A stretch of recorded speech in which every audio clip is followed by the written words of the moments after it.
had a chance to end this war today. So why did you betray me? You already know. Because he wants you gone. The King of Dragons.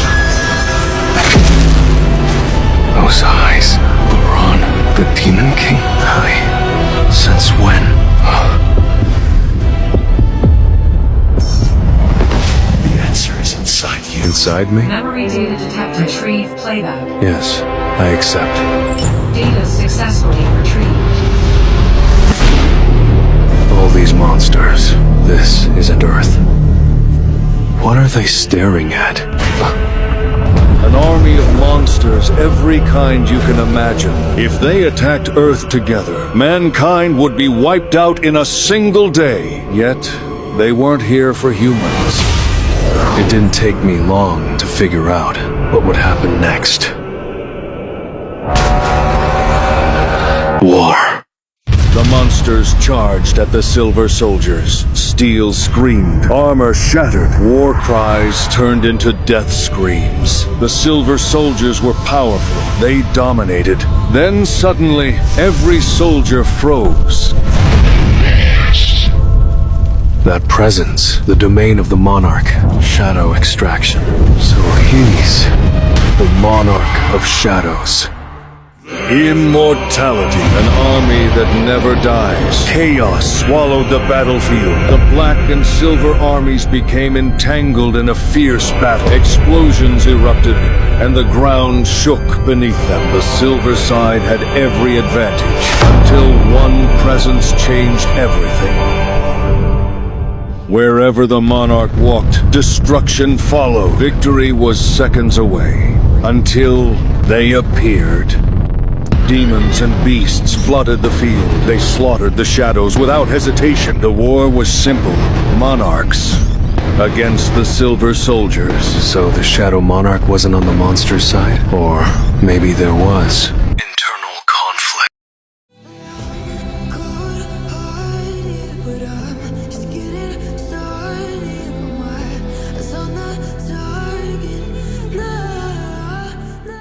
Yo, that's what's up. It's Yanis yet again with another video explanation on the Soul 11 universe. And yeah, I've loved this series for as long as I can remember. And you can hate it, you can love it, but you cannot deny the fact that Soul 11 is one of the biggest animes in the world right now. And you know what? You can literally fuck that because I think Soul 11 is the biggest anime in the world right now. So, well, anyhow, if you like the video, share it with your friends, to your neighbors. You can share it with your parents. If you have grandparents, you can share it to them also. If you have somewhere dream about some angel like Homelander, you can share it. You can share it to it too. You know, just spread the word that Soul 11 is fucking picky.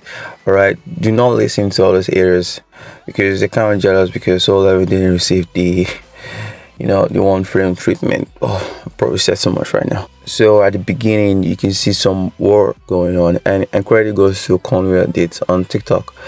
All right. Now I wanted to point something out real quick. You know, if you haven't read the series or you don't like the series, then there's absolutely no reason for you to lie about it and try to downplay it because it's pretty stupid to me. You know, it's pretty childish. All right. If you don't like it, don't like it. If you like it, like it. All right. Do not lie that you know about the series when in reality you don't.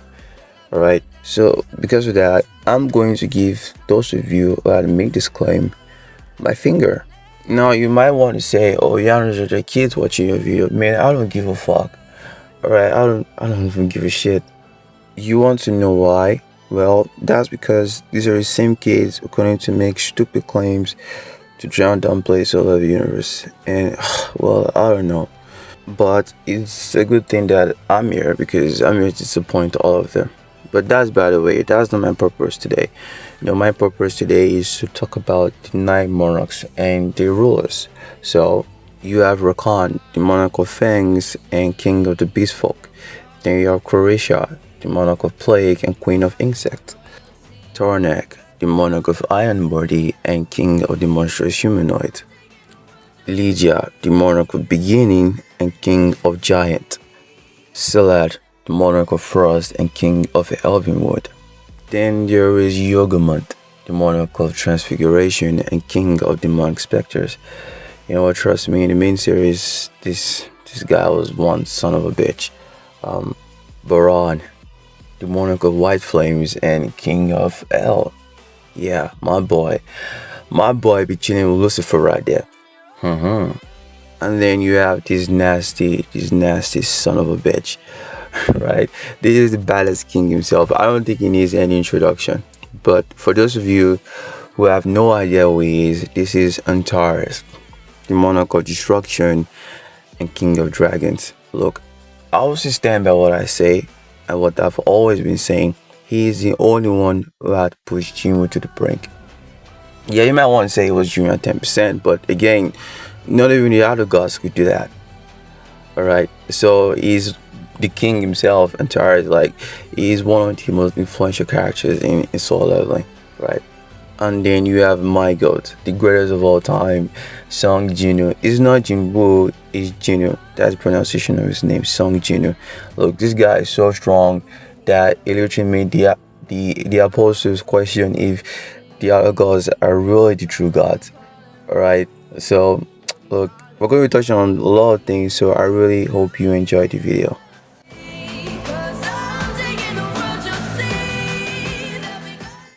Now, I've seen a lot of statements, and please do not let anyone try and deceive you, because a lot of people tend to misuse this. I don't know why. I think this is one of the reasons why excuse me, one of the reasons why you should read the manhwa or just play games.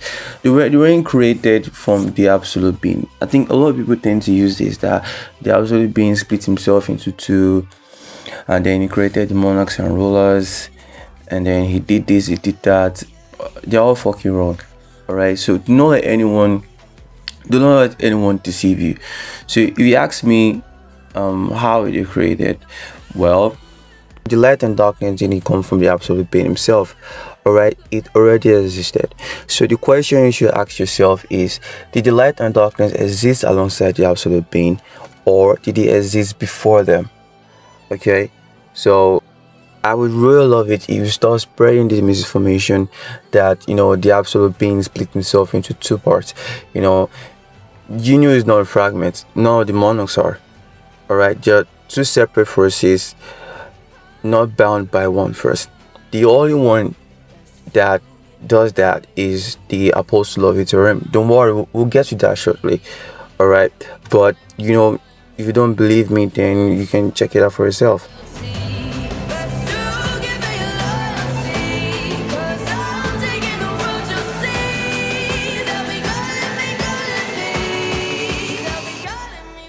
Now, I hope I've been able to clear your doubts. So, leaving that aside, the monarchs were created to destroy the universe, and the rulers were created to maintain the universe. Look, it's not balanced. Not balanced. A lot of people misuse that statement, and I don't know why. But there's a completely different structure that does that job, right? That's where the World Trade comes in, where it brings balance to the entire universe, balance to the war, also sustains all of reality, blah blah blah and type shit. We aren't discussing that. We are mainly discussing about the monarchs and rulers. Okay, and this is where the principle of yin and yang comes in, the principle of duality, right? You have light and darkness, order and chaos, you know, two opposite forces fighting for superiority. You know, the monarchs were created to destroy the universe, and the rulers were created to maintain it.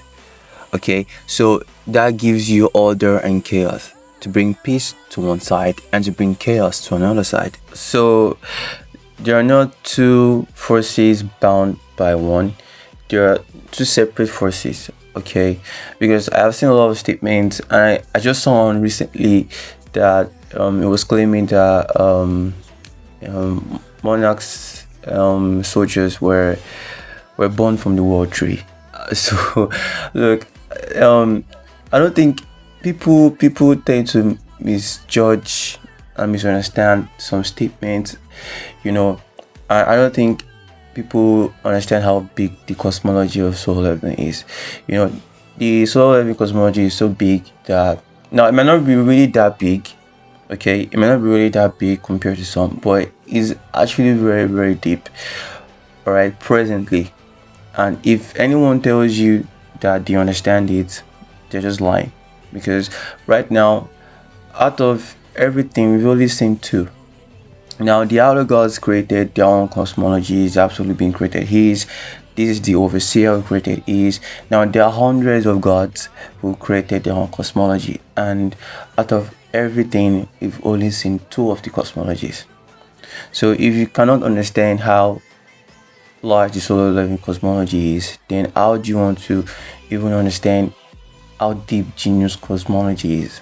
So, let's talk about the sea of the afterlife, for instance.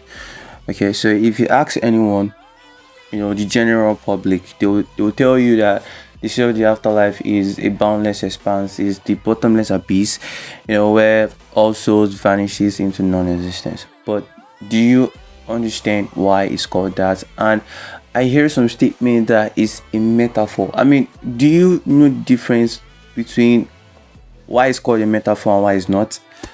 I mean, for a realm that is stated to be deeper and darker than the shadow world, and you think it's a metaphor. Okay, let me paint a picture. Now, we know that the shadow world tree is what owns the Monarchs realm. Alright, and the sea, apart from it being stated to be the place where all souls vanish to non-existence or to nothingness, is described as the bottomless abyss. Alright, now the shadow world tree is at the bottom of the abyss, towering above the abyss, and then you have the world tree above that bottom of that abyss, towering above the shadow of the world tree. Then you have the white shadow of the world tree that extends beyond the deep shadow of darkness. Alright, it extends beyond the deep shadow of darkness, and it's too vast to be contained within one site, right? This is all below the world tree. Okay, this is all below the world tree, and yet the world tree compared to the sea is like a needle. It's like a needle in an endless desert. Alright, look, all of these structures have different opposites. Now, why I'm doing this is because so that you can see the amount of weight the world tree holds. Alright, because I hear some dumb statements that the world tree is just a tree, So the flow of all souls circulates around the world tree. Now, the world tree is connected to the movement of souls. It didn't say a single soul, it said all souls in the universe. So the tree functions as a part of a massive spiritual system governing the rebirth and movement of souls. It's said to be the exact opposite to the sea. And while the sea represents the side associated with death, the world tree represents the flow of all souls towards rebirth. Alright. So while the sea is the bottomless abyss, the shadow of the world tree is associated with the bottom of that abyss, while it towers above the origin. Alright, it's composed of a vast flow of souls seeking rebirth. It's a passage of flow through which enormous number of souls move. I hope you understand the difference. While the shadow of the world tree is a passage through which all souls of the universe move, the world tree is what governs the souls. I hope I'm trying to make sense with you here. So they each have different structures. Alright. Now, for you to know how deep the sea is, the shadow of the world tree at the bottom of that abyss, still towering above that abyss, is what owns the Monarchs realm. Alright, so let's say Lydia, for example. So the monarch of the beginning is the one who brought the first dawn and history into all of existence. Now, if he sets foot inside his own domain, his own universe, the laws of the entire cosmos no longer apply to it. Now, this is the same world that Thomas Andre now rules over. So for any of you who don't know that Thomas Andre became a monarch, well, now you do. So the shadow of the world tree is an endless horizon. Is the boundary of nothingness where nothing existed except soul when he entered into that realm. From that nothingness, soul looked at an existence beyond the nothingness. So it's not true nothingness, but you look at the vast existence beyond the shadow of the world tree, which is the world tree. All right, still within the shadow of the world tree is still the same structure that holds the realm of Croatia. All right, it holds the realm of Croatia. It holds the realm of Baran. It also holds the realm of Silad. It holds the realm of Antares. Look, it holds all the Monarchs realm except Jinwoo's realm. And keep in mind that these are the realms that transcend the universal cosmology, you know, taking in the void and the universe and blah blah blah type shit. And what's more funny is that it's still at the bottom. I mean, deep down into the sea, right? This is just the shadow of the world tree doing all of this work, and it's still at the bottom of the abyss, still towering above that bottom of the abyss, right? The existence that saw us up beyond was the world tree, and that tree is what brings balance to all of this.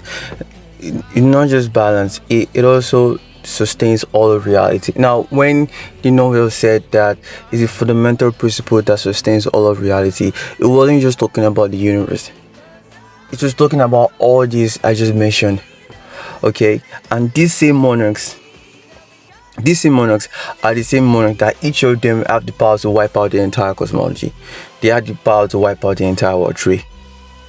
Okay, so I think you need to understand how deep the sea is, because while all of this is still at the bottom of the sea, you still have an existence over it that is the world tree, which is stated to be everywhere and nowhere, which means it's omnipresent throughout all of existence in Jinwoo's cosmology.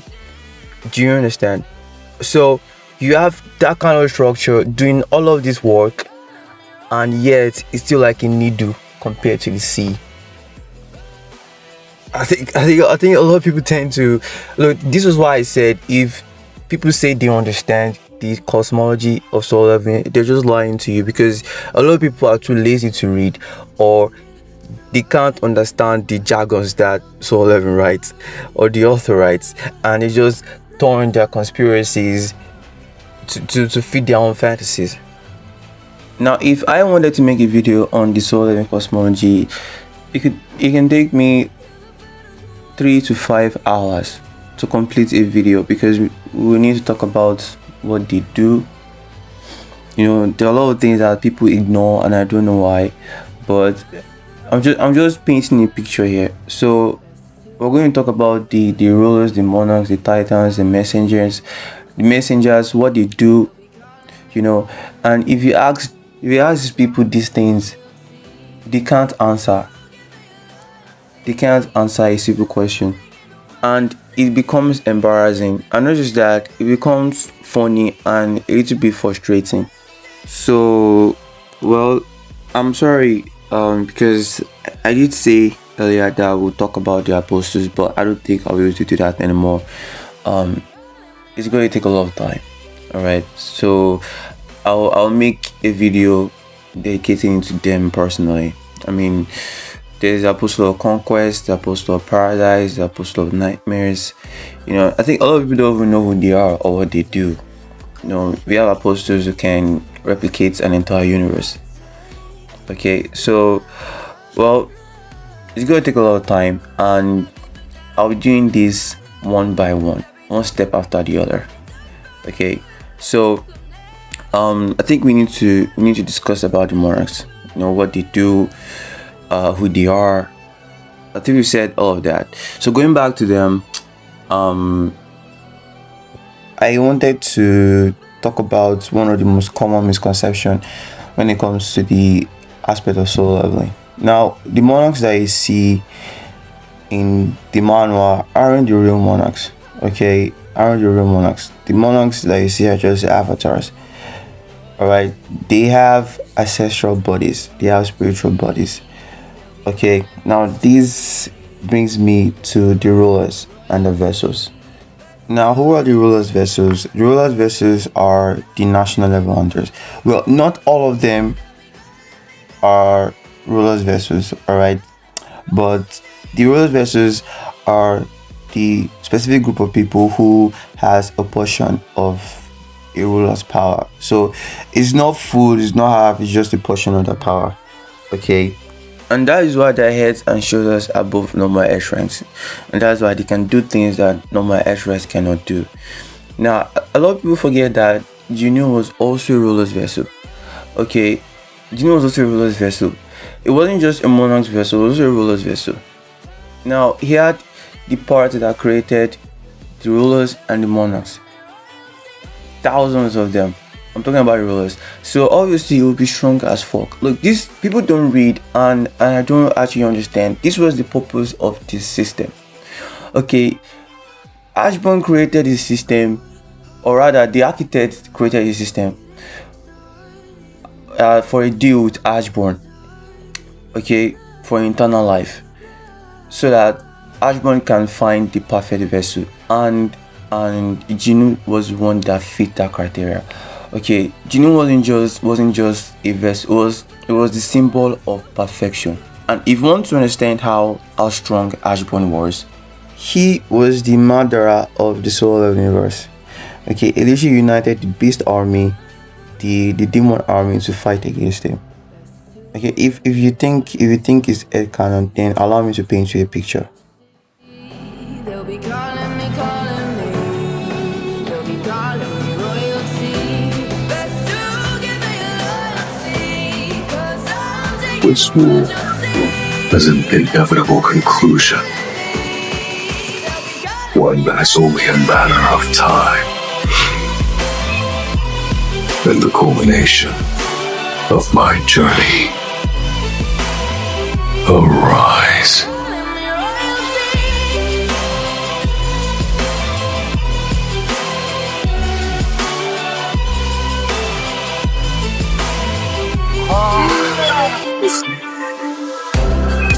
Today is the day I will end you for God.